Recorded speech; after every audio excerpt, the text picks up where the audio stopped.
protesters interrupted a shareholders meeting for a Canadian mining company this afternoon. They demanded that the company stop building a mine in Tibet. But as John Woodward reports, the company says that it can do more good for the people in Tibet by staying in. Continental, out of Tibet. Continental, out of Tibet. These protesters made a stand by lying down. It's called a die-in.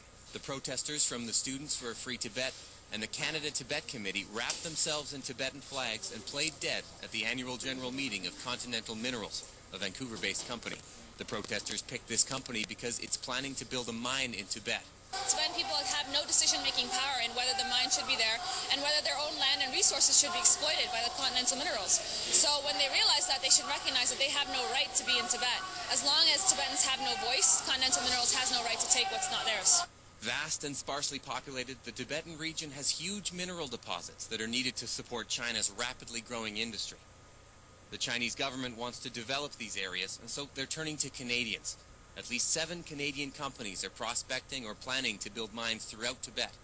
One mine already on the ground produces $42 million of gold each year. The company says as it builds the mine, it also builds roads and schools and trains the local people to work. Our goal is to make sure that we, respect the local concerns, that we employ as many local ethnic Tibetans as possible, and that we work to try to enhance their lives. And we think that we can do that through the development of this mine. They felt that they had every right to be in Tibet, and they felt that it was no different than BC or Mexico, which to me was incredible because in BC, people don't get arrested and killed for calling for freedom of speech.